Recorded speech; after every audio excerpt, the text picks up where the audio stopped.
everybody. Welcome to the podcast. We are talking about obscure, underseen, underappreciated animation. We do this once a month. And today we're looking at basically it's kind of a longer music video album movie thing. It's called Interstella 5555, the story of the secret 5-star system. I don't know how you say that title, but I'm really excited to talk about it. I'm Rachel, and Stanford is here. Hey, how's it going? Yes, and we have a guest here, a frequent fan of the channel, commentator Ryan is here. How's it going, everyone? Ryan here, yes, the one and only, and I stand before you today to join you guys on this podcast to talk about Interstella 5555. Yes, and so you had actually particularly requested we do this for obscure animation. Is that correct? Yes, I really love this movie. Oh, that's awesome to know that Ryan was the one who requested. Well, thank you, Ryan. You're broadening our horizons. No problem. Yeah. Really cool. Rachel's kind of done the same for me too, though. Oh, good. That makes me feel good. Rachel always has such great choices, and I likewise I learned so much from Rachel. Oh, well, thanks. Well, I'm going to learn a lot from both of you today because part of my hesitancy, honestly, to talk about this was because I had never heard of this group or band or duo or whatever you want to refer to it. Daft Punk. They're actually DJs. I knew nothing about any of this. I probably know more about anime and the anime behind it. Not probably. I definitely do than the music side of it.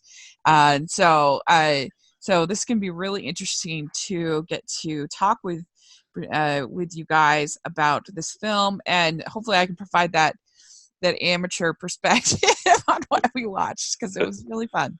So you have been a big fan of Daft Punk, Ryan, I've listened to Daft Punk ever since I was in high school. They've always been one of my favorite groups to listen to. I loved all their albums. Mm-hmm. Discovery is easily my favorite of their albums. I feel like that's the most well-rounded of their albums. Uh-huh.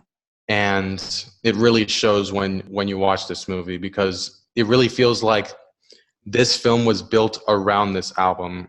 Yeah. A lot of my favorite songs are from this album. There's some other favorites that are from their other albums like Homework and Random Access Memories and Human After All, but this one is the golden standard for Daft Punk when it comes to me. Stanford, have you been familiar with this band at all? Yes, I'm a little bit familiar with the band. I'm so grateful that Ryan's on the podcast. He can steer us. He can help us. I'm familiar with the songs. If I'm not mistaken, Discovery came out in was it 2001? Yeah, 2001. Right? Because I just a lot of the tracks that were maybe not a lot, but 3 or 4 that were in the film I had heard before. And so that was cool. But how Daft Punk really came more into my world was I'm a huge fan of the Tron films from Disney, and Daft Punk did the soundtrack to the sequel of Tron Legacy, and that was a few years after. I think Tron Legacy came out in 2010. If I'm not mistaken. I think so. That sounds right. And anyway, but that's almost 10 years after the Discovery album. So this is cool. And I didn't know what to expect, but wow, this movie was visually so interesting. It was a really cool experience. It was a little hard sometimes to follow the story because you had sort of so much you were focusing on with the music and and everything going on. But I don't know, I just still really enjoyed it. I think it helped that it doesn't outstay its welcome. It's just a little over an hour. And so you can kind of just, I don't know, almost sit back. It's almost meditative, I felt like the movie was. You could almost just not even... Oh, yeah. It's one hell of an experience. And it's one of those experiences that you can watch over and over again because it's so short and because it's so well done. Yeah, I think so. So basically the history behind this, from what I could tell in my little research I did, was that that Daft Punk, the group, that they were working on the Discovery album, and they were big fans of the animator Leiji Leiji Matsumoto. I Yeah, think that's his name. is that how you say it, Leiji? Who I don't know how to say his first name, but his last name is easy. Yeah, and he had done a bunch of space operas, was kind of his specialty for anime. I've actually never seen him, but I'm intrigued now. He had done, there's called Space Battleship Yamato, Space Pirate, Captain Harlock, Galaxy Express 999. So these big, bold manga series that were then adapted into anime films. And I guess the Daft Punk guys were super into this guy. So that's kind of how they got the idea that, hey, maybe we could take this music that we're writing and we could craft an anime around it. It's really interesting. Yeah, I loved how much Leiji Matsumoto and Daft Punk's vision really shined in this movie, because you can really tell that both of them collabed so well to make such a very special kind of movie Uh-huh. that it's one And hell of an experience. and they didn't skimp. I mean, they spent $4 million making it, which for that time and for an anime film, that's pretty. I mean, for something so experimental, that's a pretty good little amount to spend. And I think you can kind of see that in just the colors and the movement of the animation. There's nothing that looks rotoscoped or cheap. I didn't feel like, at least. No, I I don't know. agree with you there. Yeah, The animation is gorgeous. how did you feel watching it, Stanford? Oh, I thought the animation was beautiful too. Mhm. I just kept wishing I was seeing it on a really big screen with a I really know. loud stereo system. I'd kill to see it in IMAX. Oh, well, I know. I was thinking Oh yeah. that would be just amazing. Mhm. But I'm with you again. I'm not the anime expert, but I thought the animation was really well done, Mhm. and it didn't look like it was made quickly. It just looked like it was made with a lot of care, and Mhm. I think too a big part of that was just the story, just how good the storytelling was in it, because the characters aren't speaking at all. That we're getting everything through get through this animation, and the music. I mean, the music plays a gigantic part in it too. But still, how expertly done the art was for this Yeah. movie. Well, and it doesn't feel like pretentious at all, which I think something like this could have easily. Right, you just roll your eyes like, oh please. Yeah, because sometimes these kind of art pieces can kind of just be like, ugh, like I don't know, but this doesn't. This feels pretty grounded to me. It doesn't feel like they're showing off, if that makes sense. Yeah, I definitely agree with you there. What really blows me away about this film is how amazing its visual storytelling is, Uh-huh. and how beautiful it executes its story, and how fleshed out and likable the characters are. The Crescendo, Shep, they're my favorite. They're one of my favorite protagonists, and they all accomplish this without even saying a single word, and let the music do the talking, Mhm. which is beautiful. It's kind of like an electronic music version of Fantasia, but instead of telling a bunch of different small stories, Right. Interstella 5555 tells one big cohesive one so well, and the music does such a phenomenal job at propelling the story. Oh yeah. I almost thought of it in comparison to something like The Tree of Life, even though this I is haven't seen that one oh, you yet. haven't seen it. Well, it's a totally different topic, but it's the same kind of experiment, sort of, in a way, Yeah. because that movie is about it takes one family basically, and then kind of tells the history of the cosmos and the world through one family. And it's very artistic, it's very ambitious, it's, some people would say it's pretentious, but it's mostly through music and imagery, and it's kind of similar here, even though this is sci-fi in a different medium. It's kind of a similar experiment. Does that make sense? Yeah. Yeah. I don't know, could you relate to anything like that, Stanford, when you're watching it? It's just You very. know, not necessarily. I think I was mostly just wowed by the compelling story. Yeah. I was really taken with what went down, and I know we'll get into the details of it, but then again, also I just kept thinking, and no one's talking. This is so Right. cool. I mean, we're not getting subtitles. We're not getting anything. I mean, occasionally there's some words on the screen for something which help, provide something with the story. But I was just really wowed by the narrative of it. And again, all without any dialogue. Yeah. It was released in 2003. It debuted at the Cannes Film Festival, which is kind of interesting. Oh, that's cool. Yeah. Yeah. And then worldwide on the 28th of May, 2003. And it was shown on the Cartoon Network on 4 episodes on television. They released... I don't think I ever saw it on Cartoon Network. I don't think I did either. Well, it's just according to Wikipedia. So I've heard it was on Cartoon Network, though. Yeah. And in 2000... Like on Toonami or one of those programming blocks. Okay, yeah. Yeah, and in 2003, Daft Punk released an album to go along with it, is what I had read. Similar, I mean, I guess that is, I don't know if it's Discovery that they released then, or... Yeah, Discovery was back in 2001. 2001, okay, and then they were... the album that plays. They released Daft Club, which served to promote the film, along with Interstella. So was that like a remix album or something? Yeah, it said it was provided previously unreleased remixes of tracks from Discovery.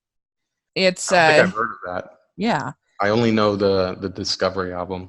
Yeah. So the film has 14 songs on it, and almost every one is over 3 minutes. There's one that's a Night Vision that's 1 hour, 34 really long song. And so what I thought we would kind of do is go through the story / music by just going over each one of the songs, and we can talk about our thoughts. And if this is like most of our podcasts, this is definitely a spoiler podcast, so if you want to watch the film and then come back and listen, then that's what we would recommend. But if you want to watch it in HD, though, do watch it on Amazon Prime Video. That's probably the best way to watch it, with the sound and the visuals are the best over there. Yeah, you have to subscribe, but if you can remember to unsubscribe to I'm gonna have to unsubscribe after this podcast. Yeah. Okay, so the first song is One More Time. And this is basically introducing us to the band, and they're playing a concert on a alien planet. So what do you think of this introduction to our band? With it's Octave, Arpeggius, Beryl, and Stella. Octave, Arpeggius, Beryl. It's always hard to remember all 4 of them, but their names are pretty memorable. It's a pretty it does a good job, I think, of sort of introducing you to what this unique experience is going to be. So I think it does a good job with this introductory song. I did too. I was really wowed. In fact, I mean, true confessions to you here. I went into this so blind. I didn't even know that it was anime, or that it, or that there was like an anime. I mean, I had no idea. I was just thinking, Daft Punk. Maybe it's going to be French. I mean, it's going to be European or something. Yeah. So they are from France. It just from the opening frame, I was like, oh, okay. I mean, I got it. But I mean, anime is beautiful, and this is also was really beautiful because they're on this planet in outer space, and all 4 of them, those 4 band members, that you named, they're all really striking. Yeah. Cool clothes, and they got this beautiful blue skin, and I thought it was a knockout. I love the designs of all these characters, man. Yeah. I know, right? Yeah, and also, I think this song is probably the closest that gets to an earworm, that it kind of stays in your head and you remember, like, of all these songs, this is the one that I could hum for you and that I remember, I think. Yes. Most. It's definitely one of their most popular songs. Mm-hmm. Yes. Yeah. Now, this is actually one of my favorite openings of the film. I really feel like it pulls you in from the very first frame. And another thing I love about this movie is that Matsumoto, just before the movie opens, Matsumoto says, "I have all these lights flashing in my head," and the first thing you see after that are lights that are flashing on screen, and it's just such an amazing buildup that's topped with Shep's spaceship logo flying by, also topped with Darkwood's spaceship soaring through space, transitioning into One More Time. It's just such an amazing way to begin the film off, and I love how cheery, catchy, and energetic the tune is, and it perfectly starts off the film so well. Yeah. And how it introduces the crescendos.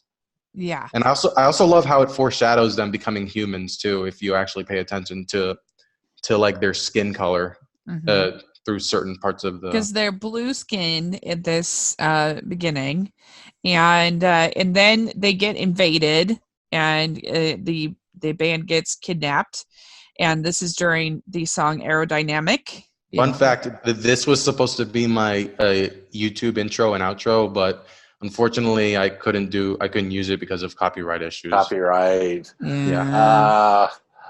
It's frustrating. Cool, right? So yeah, and then they meet a pilot named Shep who has a dream about Stella and the kidnapping, and so he is pursuing the kidnappers through a wormhole where he crashes onto Earth, and that's when we get the song Digital Love. So Shep goes after the musicians, and because he saw them in a dream. I hope I explained that well. Well, Shep, I'll be anxious to hear your insights on this, Ryan. I thought that was a really interesting way to introduce Shep, because at first I was just thinking, oh, Shep, I mean, he kind of seems like, oh, he's a fanboy. And I guess he is, because he's got it's a poster of Stella, if I'm not mistaken, right? That's in his room, and that's how that dream sequence starts with him, that vision sequence. But can we talk about his spaceship? He's got like the coolest spaceship. Yeah, it's like something you'd see off of a Boston album. I know. It was like 70s rock, you know. I love that spaceship. It's like this flying electric guitar, the really modern angular shape. It's so rad. I loved it too. I just love it. And I love the blue and yellow colors on it. Yeah, the colors are great. And Shep is such a key character. But I really like how he was introduced, because you don't necessarily know his importance, right, initially. Yeah, Digital Love is actually one of my favorite parts of the movie. And I love how they introduce Shep, and how he's like a huge fan of the Crescendos and has a crush on Stella, and how much the impact of the kidnapping of the band members leaves on him, and how he's willing to risk his life to rescue them. I think he's such a well-done character, and he's probably my favorite character of the entire film. Oh, yeah. He's a terrific character. I agree. Yeah.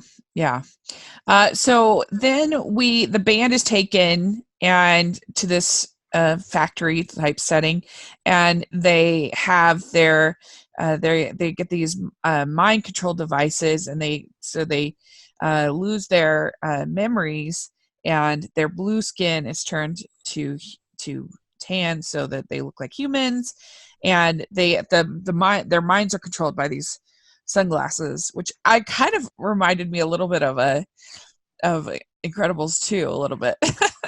A little bit, actually, yeah. Now that I think about it, because of the sunglasses. Yeah. I don't know why I didn't think of that. Yeah. Maybe it's because I saw Interstella 555 first before Incredibles 2. Right.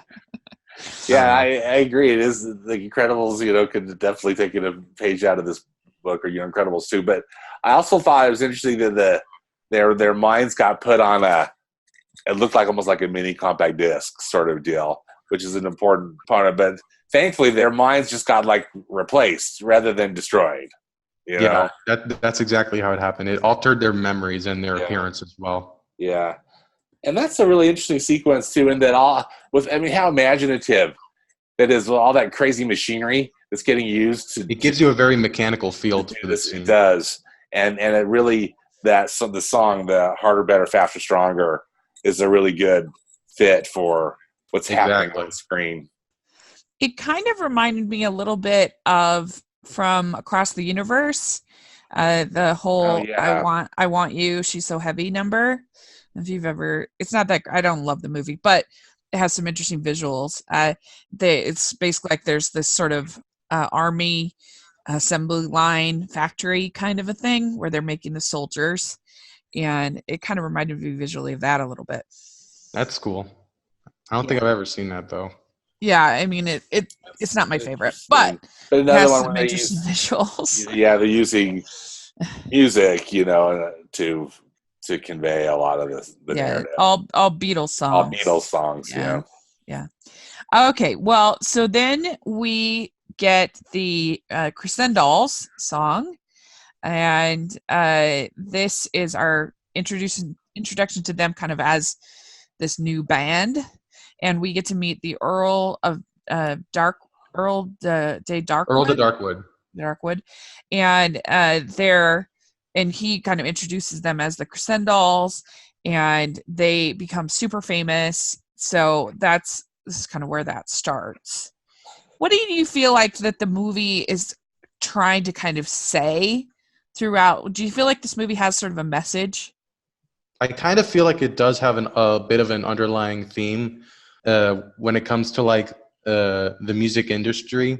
I really feel like this montage of the film really shows how, I mean, granted, there's no brainwashing involved in the music industry, but this montage like really shows how manipulative the industry might be. And you can really feel how miserable the Crescendolls are once they are brainwashed and used for their music. And the song that song that plays over it really gives you that feeling of manipulation and that sense of tedium once your song blows up in popularity. I feel like maybe some of the message is that we take art and take the heart, and it becomes kind of mass. Once it's introduced to the masses, it kind of dilutes it in a way, like these people have no memories, they have no mind, they're just sort of robots, and so like I kind of wonder if it's sort of a commentary on mass produced pop music. I think Daft Punk has went through some sort of experience like that, since they never really like to show their faces and always wear those helmets over their head. Yes. Like something like a Miley Cyrus or a Britney Spears, or sort of, or even NSYNC, that kind of packaged, produced music. I don't know. No, I'm with you, Rach, because actually Darkwood reminded me totally of that Luke Pearlman guy. Right, yeah. Who the creator of all those boy bands. And in the I haven't heard of him. Yeah, he was a bad dude. But yeah, he was a bad dude. And isn't he in jail? Or he died in jail. Oh, that's right. Yeah. He like NSYNC and Backstreet Boys and all those bands, he basically took all their money. Wow. Yeah. He started them. I mean, he formed them and was like their promoter and their manager. But yeah, he was a bad dude. Yeah. But he kind of had that same look because he didn't have that hair that Darkwood has. Darkwood has that very distinctive long hair, but palm tree kind of hair, right? But just so evil and manipulative, and Rachel, as you were saying, the kind of stripping of the identity of the person and creating this manufactured music that's it's soulless. Yeah. Although the people on Earth seem to like it. Right. That's how it is. Right. Yeah. Social commentary, as you're saying.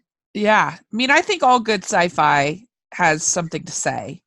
It should have some kind of a message about what this all means about the future and about, what kind of perils we might fall into. And so the next song kind of dives into that even more, showing the sort of the fame exhausting the members of the band. It's called Night Vision. And Shep finds them. Shep shows up. Shep the hero. So that's pretty exciting. One of my favorite shots in Night Vision is when they use CGI animation to show Shep what they've done with the Crescendolls, and it's such a beautiful shot, and it's very emotionally powerful. because you really feel that Shep is like legitimately angry on like what this planet has done with the Crescendolls. Uh-huh. And I also love how it really shows how much of a toll fame has taken on each members of the Crescendolls. From them not feeling like themselves, being forced to sign many posters, and being completely exhausted. It's such a great scene, and I freaking love the night vision track that plays over it. Yeah, that's a good one. So then we get a concert, and Shep flies in with a jetpack, and he is able to fire a beam at the band members, and that breaks the control of the sunglasses, of the mind control, and he's able to do it with everybody but Stella. And then he's injured in the attempt. So this all goes to the song Superheroes, which I think was probably my favorite. I love that song. It was a really one of my good favorites. song. It's terrific. I agree. It's one of my favorite Daft Punk songs. It's used perfectly in this scene too. This is probably my favorite moment of the whole film. Yeah, me too. And I especially because you have that underlying, that the reason why Shep is there is because of Stella, and she's the one that doesn't get changed, and so I think that works really well. Yeah, and how it goes from like how the song literally loops over "Something's in the Air," referring to Shep flying down to rescue the Crescendolls, to the confrontation, to the car chase at the very end, to the reveal of the cyborgs. Darkwood's henchmen being cyborgs. They're cyborgs. Such a phenomenal scene. I freaking love that part of the movie. One of my favorites. Yeah. So Stella, she basically finds this card with the address to Darkwood Manor. Yeah. And then she's taken to the Gold Record Award ceremony, where the Crescendolls are going to win their gold record. And the members of the Crescendolls are in the audience, and they're able to free Stella with another beam, and they're able to escape, and that's all done to the song High Life.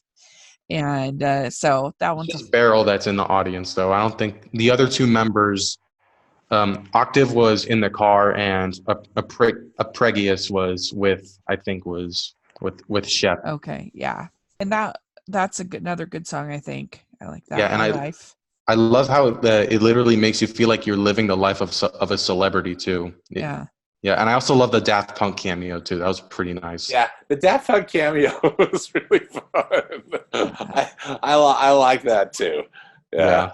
And it reminded me because they made a cameo in Tron Legacy too. Are they the DJs? Oh, they do. Yeah, they're like the DJs at think of that, one of those crazy parties they're at, or one of those interesting locations. Yeah, they're there. I actually haven't seen Tron Legacy. I love the original Tron so much that I don't know. I've been kind of I need to see it. I recommend it. I love it. Yeah, that's cool. The original Tron is hard to beat, but this one was cool. Yeah. So then we get Something About Us, which is another really good song, and this is where Shep dies, and so that is really sad. But he tells them who they really are before he dies. Well, and when that's a really emotional scene. And again, just kudos to the beautiful animation that was created for it, and the music is a perfect match. But I love it when Shep's spirit leaves his body.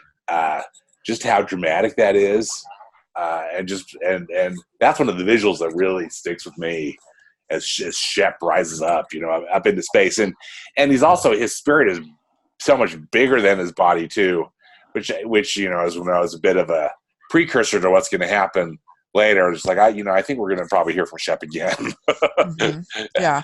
Yeah. This is one of the most emotional and beautiful scenes in the movie, in my opinion. Absolutely. Yeah. This is Shep finally got to meet the girl of his dreams, and then he dies right in front of her. Right there. And his death is just so emotionally powerful, and how he reveals who the Crescendolls really were, and taking Stella through this journey through her home planet as he dances with her for the first and last time. It's just such a beautifully done scene, and the song that accompanies it, along with the lyrics, it's a perfect scene in my opinion. Uh-huh. So then we get to the song Voyager, and this is they bury Shep, and then they use the card with the address to go to Darkwood Manor. Is another good song, Voyager. And then when they get to the mansion, and they end up they're able to find a journal that tells them Darkwood's plans. And there's kind of, it's pretty long sequence that they have quite a bit happen, but basically like his plan is that he is kidnapping musicians and he wants to get 5,555 gold records, and if he has these then he'll rule the universe. It's the key. It's pretty interesting, but I love how this film like reveals more of who Earl the Darkwood really is. His backstory about his father's death when an alien spaceship crashes onto his house, and how he becomes like vengeful and power hungry over the aliens. I thought it was really cool, and you can really feel the Earl the Darkwood's presence throughout the entire film. I think he's like a really effective villain for the film. Uh-huh. Yeah, and this De Veritas Quo is the song, and they basically, once they realize this, then he ends up capturing them. He tries to sacrifice Stella, and that's going to help him to rule. That's like the final thing. He's gonna be the ruler of the world or whatever. And so it's classic Disney villain. Yeah, right. Yeah, I mean, it really, that sequence really is kind of classic Disney villain.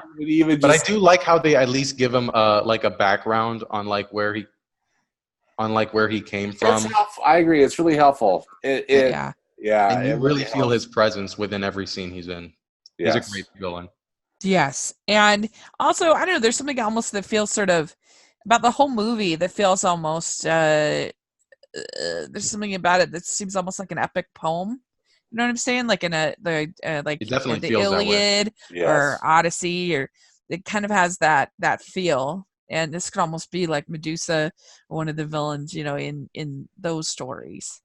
Arpegius he's able to get that gold record and able to destroy it, and so that it ruins Darkwood's plans. I also like that he tried to save him at the end too. That was pretty interesting. When he was falling into the volcano, he was trying to pick him back up, but it was too late.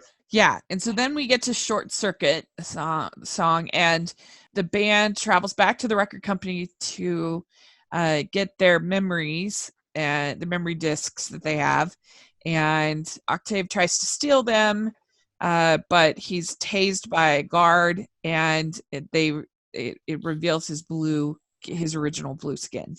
And it's a really cool part of the movie. It gives like a real heist feel to it.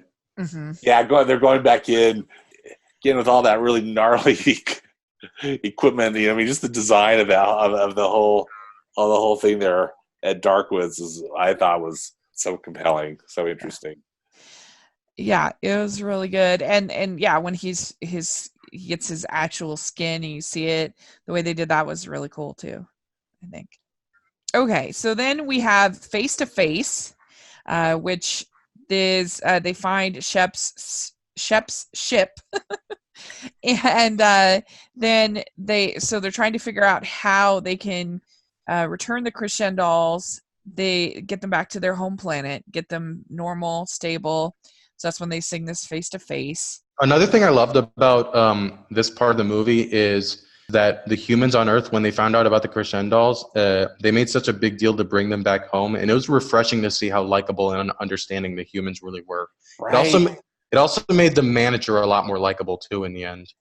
Yes, which was pretty refreshing as well. The humans weren't really vilified at all, were they? They were put all in a really bad situation. Yes, because they love this band, they love the music, but I appreciated that too. Yeah, they were just kind of fans. It kind of reminds me, this in a lot of ways kind of reminds me of Gem and the Holograms. And if you ever, not the movie. The cartoon? Movie was horrible, but the cartoon, yeah, I'm not gonna see that movie. yeah, I've never seen the movie either. I'm aware that don't it watch it. exists. I've seen more. I've seen more than enough of it Yeah, through the nostalgia critic. the show was really good, and it kind of had a similar feel because it's all about a band. There's some supernatural elements to it, and even it's not anime, but I don't know. There's something kind of vintage sometimes about the style, I think, that they use in this movie that kind of reminded me a little bit of Gem, which is a show I love. So that was fun. And the last song of the movie is called Too Long. And basically, Darkwood's spirit attacks the ship when they're heading home. Yeah, and it's like this flying worm ghost, or so, they're like this kind of smoke thing or something. I loved how it was animated because it could haul. I mean, it was flying. Mm-hmm. It's such an epic scene, and the way that Shep comes in to save them, that was such a cool scene. Ryan, that I think was my favorite scene, really, though. How that was all visualized, and it's so that portal amazing. Is so visually beautiful. I love the portal that they go through. It's so colorful. Yeah, me too. And I mean, I was hoping that Shep would come back, and he does in a big way as he totally takes out Darkwood, and lets the band go home. His character really sticks with you throughout the entire film, as well as the characters, which is what I really loved about Shep after he passed away. Because that was the big thing. I mean, I'm sure probably all were wondering, or any viewers wondering, like, how in the world are they going to get rid of Darkwood? Because again, that's no surprise that he comes back in some other kind of form, right? But this was a pleasant surprise and a good one for me. Mm-hmm. Yeah. And it really gives you like this overall sense of closure. And I love the build up when they go to their own planet and how how Earth is listening to them from across the galaxy. Yeah. And I love how like they mourn Shep's death at the very end, topped with the star, that his red star that you see in outer space that's supposed to resemble him. You see that at the very end, and when Stella notices it, oh my god, I love it. I'm with you. It's so great, and that statue that they have, they built for Shep. It's really a terrific way to end it. Absolutely, yeah. And so, the last thing I loved about how it ended is, like, I love how it's revealed that it was just a kid playing with his Christian doll toys while listening to the Discovery. That was such a cool and meta twist. Mm-hmm. Yeah, I like that too. It kind of made me think that I wonder if you could even do something like this now, because people don't buy. I mean, we just don't really think of music as albums hardly at all anymore. I feel like, it's just like people just purchase individual songs. I still think of music as albums. But I mean, every once in a while, I'm trying to think. The last thing that I can think of that really felt like an album that was a story was maybe something like Lemonade, the Beyonce, the whole music video she did with that, and that's as close as I can think of. But I feel like it's been a really long time since somebody's done something this lyrical with a whole album. This kind of the concept album. Yeah, that wasn't already a movie soundtrack. That doesn't count. Brian, maybe you could coach us on or school us on this. When you listen to Discovery, just the album, did you feel like there was some kind of a narrative in it too? I mean, or is that how Daft Punk? Not before works? I watched the movie, but after I watched the movie, every time I listen to that album, I think of the movie. I just think, like, once you see the movie and listen to the album, I don't think you could ever like get the movie out of your head, which is something that I really love. I really hope that Daft Punk in the future does more albums like this, because they're so very talented.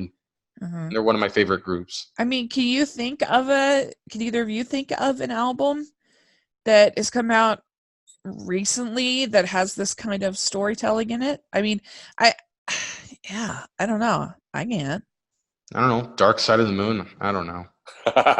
Even though Right. that's 70s, not 2000. I was gonna say, Yeah, yeah. So I that, Actually, no, The Wall, not Dark Side of the Moon. yeah, no, I yeah, mean, Pink The Wall Floyd's The makes more Wall. sense. well, yeah, like the '80s, like you had like Thriller, and you had a number of albums that kind of told a story, or at least individual songs would be very, would have a narrative. But I don't know. I just feel like you don't see that very much anymore. Yeah, Dream you Theater, know, Dream Theater still does that kind of stuff, though. I've heard of them.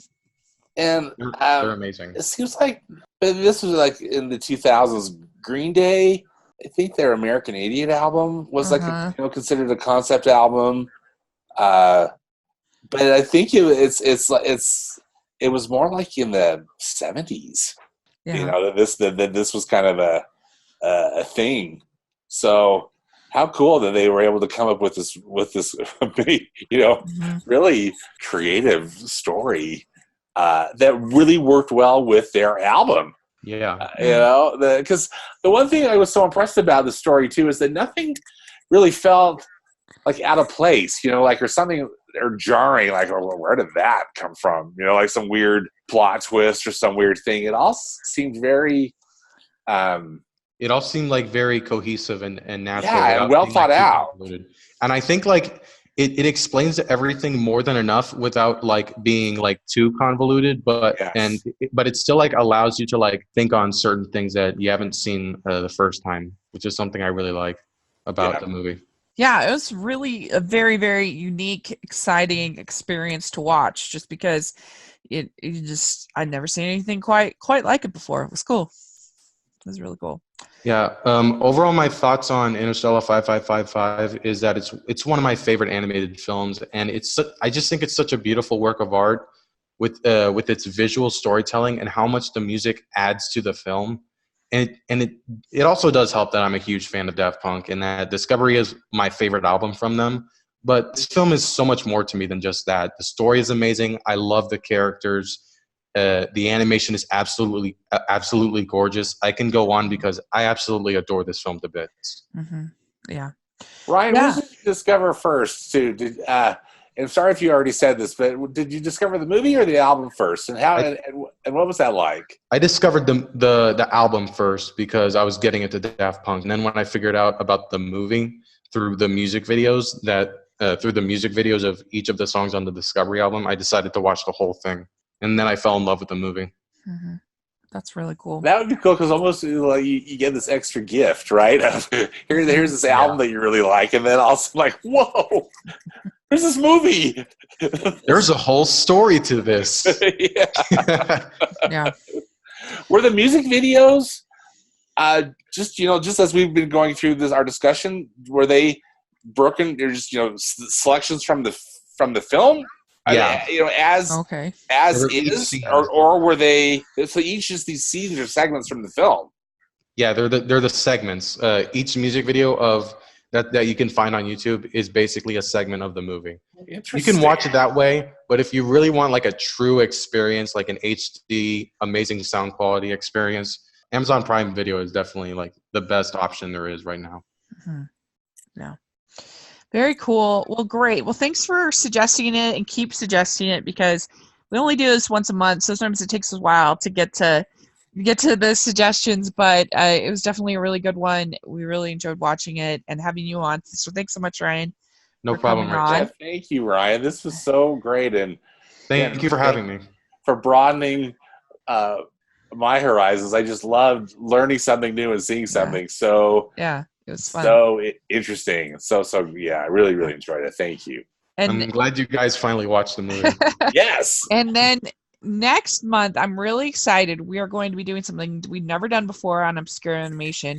We are going to be watching 4 pilots to four popular sort of fantasy-based television animated shows, and we're going to be comparing them and seeing which one, just based on the pilot, we most want to keep watching. So we're going to watch Wander Over Yonder, Star Wars: The Forces of Evil, Gravity Falls, and Steven Universe. And I'm thinking might want to add, if we have time, add Adventure Time to that. And so it's going to be really fun, something a little bit different that we haven't done before. and I'm very excited about it. But Yeah, me too. mhm. And so if you have suggestions for obscure animation for what we could talk about, or underappreciated things, something you think doesn't get enough love, let us know in the comment section. We'd love to hear your thoughts. And if you've seen Interstella 5555, let us know what you think about it. We'd love to talk about it either in the comment section or on Twitter. So that would be great. And Ryan, how can people follow you on social media and all that fun stuff? On YouTube, my name is Ryan's Channel, and if you're having trouble finding me, my username is Ryan R020397. Yes, I will definitely have that. And Stanford, how can people find you? Yes, I'm on Twitter at Stanford Clark, and I've got a blog and a podcast at moviespastandpresent.com. Great. Yeah, and you can find me at Rachel's Reviews, all of our social media, iTunes, YouTube, and at Rotten Tomatoes. So check that all out. And at the Hallmarkies podcast. And so thanks so much, you guys. We'll be back next month, and we'll be real excited. So we'll talk to you all later, and bye. Thank you. Bye. See you later, guys.